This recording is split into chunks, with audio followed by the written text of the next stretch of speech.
This Matlab video about relational operators and logical operators is brought to you by the First Year Engineering Learning Center at Northeastern University.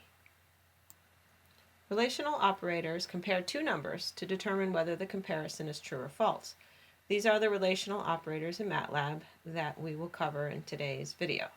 So for example, if A is a number and B is a number, and if you type this in Matlab, is the comparison true?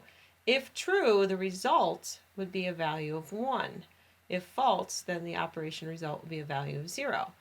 Now, A can be a scalar, B can be a scalar, A can be an array, and B can be an array. So when two arrays are even compared, the comparison is done element by element, one by one to the corresponding element in the other array, and the result is a new array, the same size as A and B, of zeros and ones to reflect that true or false condition.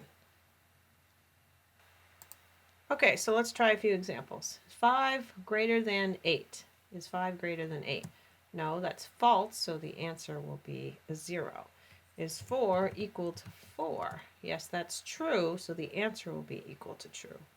Will be equal to 1. Now we can also look at arrays. Let's look at 1, 3, and 5. And B equals 0, 4, and 5. We can actually assign the output of this relational operation to a new array called C, and I'm going to compare A equal to B. So this statement is saying the output of these comparisons for every value of A, 1 compared to 0, 3 compared to 4, 5 compared to 5, we'll get a new array called C.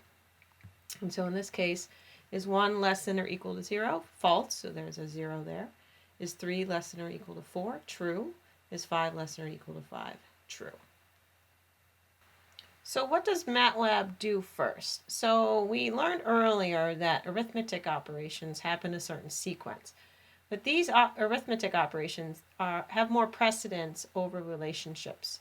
So in other words, Matlab is going to do any addition, subtraction, multiplication, division first, left-hand or right-hand division, before it does any of these relational operators. And within the arithmetic operations, multiplication, left-hand and right-hand division will come before any addition and subtraction.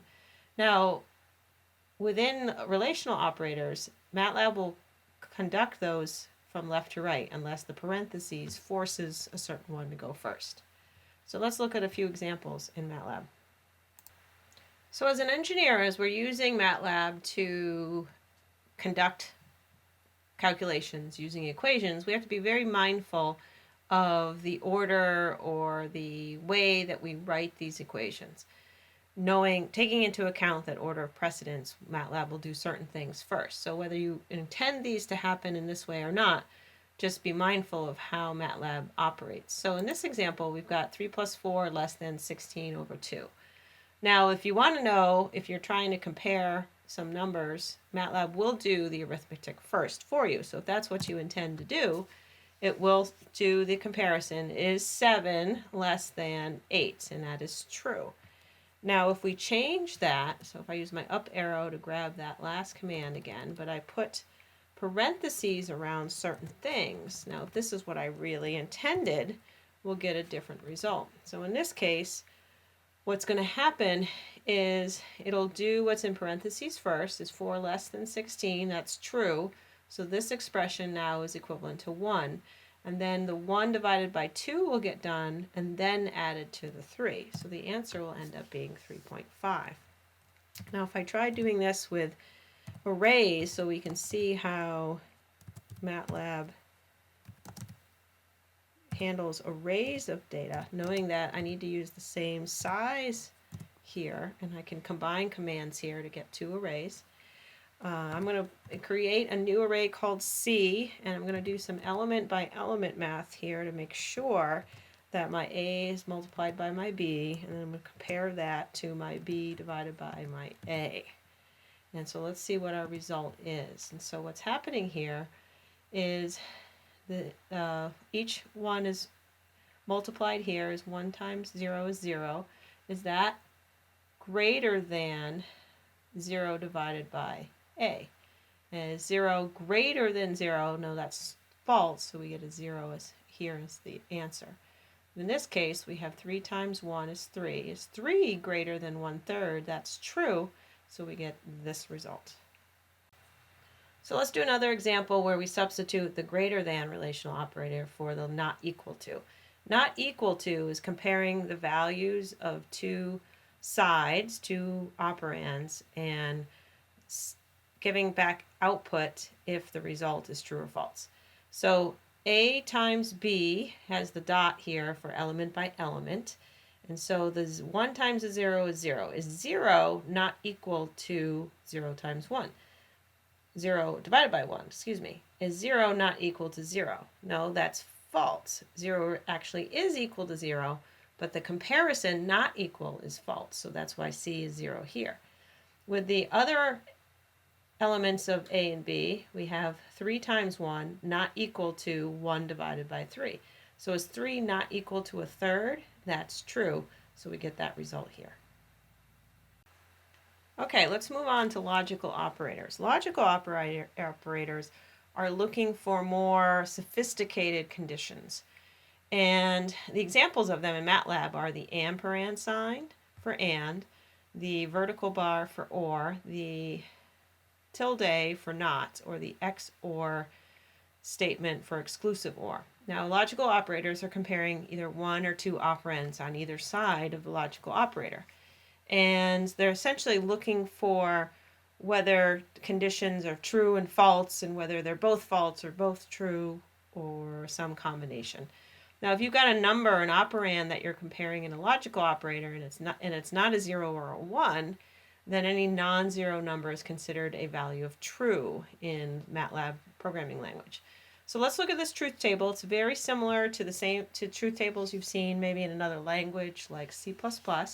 And let's go through some of the scenarios so you get to understand what these conditions mean. So if A is a certain value, and in this matrix, 0 represents false and a 1 represents true. So we have two operands. So if we go through the truth table, we look at examples. So not A means the opposite. So if A is a 0, then the opposite will be a 1. If A is a 1, then the not A, if not false, will be not true, would be a false.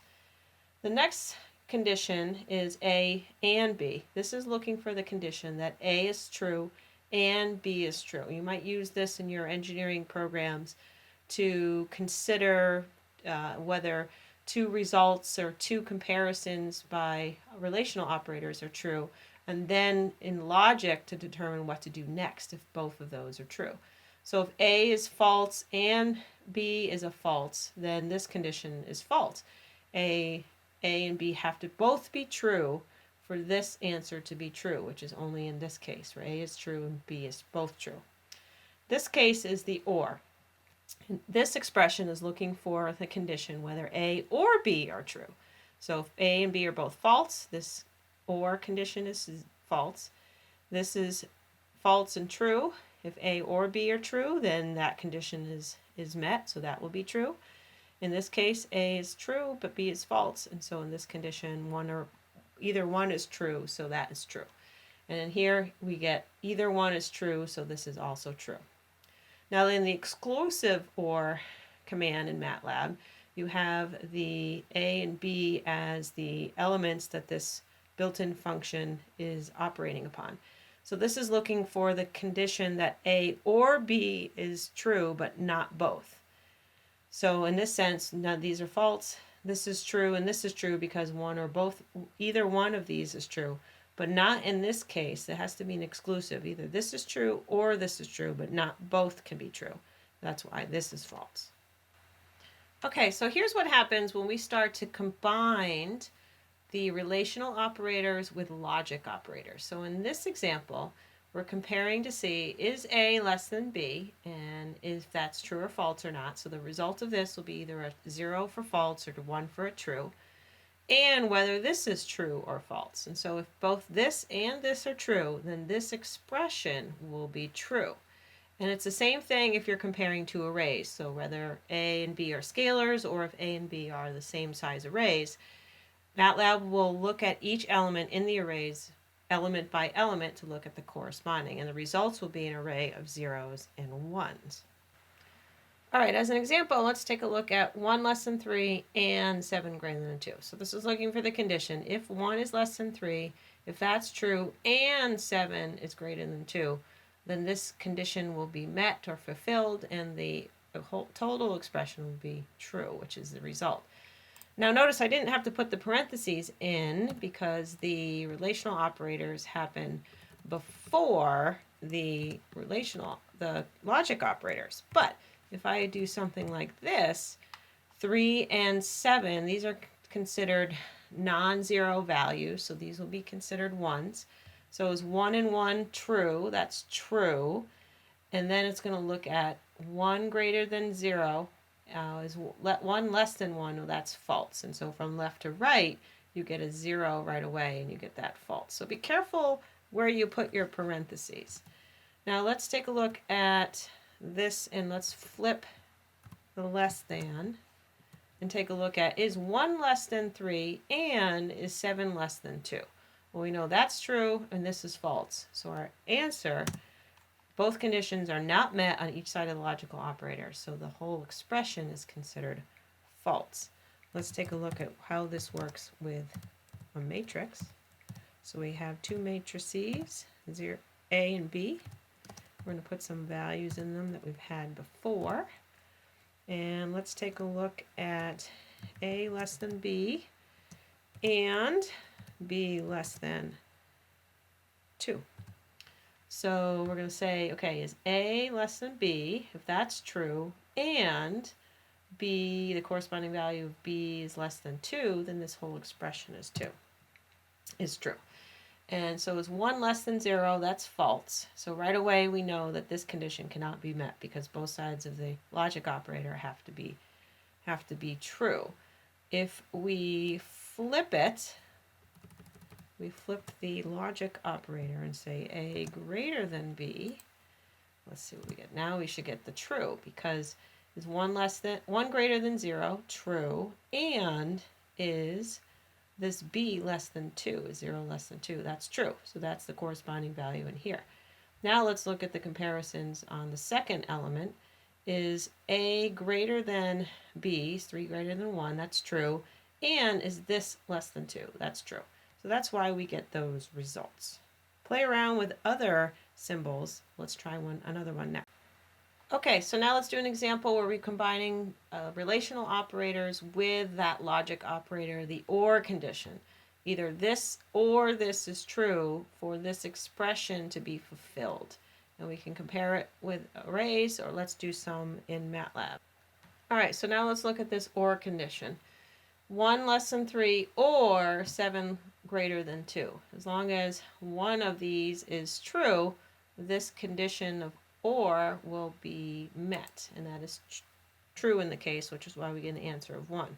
Now let's flip this and say, well, if is 1 greater than 3 or 7 greater than 2? And because this is false or this is true, as long as one of these is true, we get another true answer. Now if we go to